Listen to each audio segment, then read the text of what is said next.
Comment bien préparer sa maison avant de la vendre? Ce qui fait vendre une maison vite et au bon prix, c'est la préparation, c'est pas de la chance. Donc, il y a deux aspects de la vitesse d'une vente de propriété. Premièrement, c'est avant la mise en marché. Deuxièmement, c'est après la mise en marché, puis je vous décortique le tout. Premièrement, pour faire ça rapidement, une propriété, on peut la mettre en ligne très très rapidement, mais si vous n'êtes pas prêt, mais c'est sûr que ça peut être un petit peu plus long. Premièrement, il va falloir tout récolter les documents que vous avez, donc l'acte de vente, le certificat de localisation, toutes les factures, des réparations, des rénovations que vous avez faites dans les dernières années, tout autre document, des tests qui ont été faits sur le terrain, des tests d'eau, tout ce qui est des documents de la propriété, on vient les récupérer et on les prépare pour quand on va voir notre courtier. Je tiens à préciser, le certificat de localisation, s'il n'est pas à jour, prévoyez-le d'avance, voire quelques mois d'avance, c'est quand même très long en avoir un nouveau, donc c'est une chose à prévoir super importante. Un certificat de localisation qui n'est pas à jour, ça va retarder votre vente parce que c'est très long les délais, donc prévoyez ça d'avance quelques mois. Donc on vient faire le certificat de localisation, s'assurer qu'on l'a pour la vente de la propriété.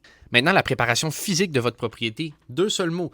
Désencombrer et dépersonnaliser. On vient désencombrer, premièrement, enlever tout ce que sur les armoires, les comptoirs, sur le frigidaire. On vient vraiment tout enlever. Puis deuxième chose, dépersonnaliser. Donc, il faut se mettre à la place des acheteurs. Il y en a qui ont de la misère à se visualiser. Donc, donnez-leur un coup de main, enlevez tout effet personnel, les cartes de famille, les photos. On vient tout enlever pour que l'acheteur, quand il visite votre propriété, il est capable de s'imaginer dans sa maison. Puis il y a beaucoup d'autres choses qu'on peut faire, comme des petites retouches, la peinture, du plâtre, changer les ampoules. Il y a plein de choses qu'on peut faire. Il y a des rénovations, des réparations, des améliorations qu'on peut faire. Mais ça, tout ce que je viens de vous dire, c'est des choses à prévoir avant la mise en marché, pas pendant. Je vous le dis d'expérience, une maison bien préparée, ça l'inspire confiance, puis c'est ce que vous voulez faire ressentir aux acheteurs. Donc si jamais tu veux préparer ta propriété, analyser le tout, puis faire ton plan de match pour la vente de ta propriété, n'hésite pas à venir m'écrire. Moi, c'est Samuel Gendron, je suis courtier immobilier ici à Repentigny.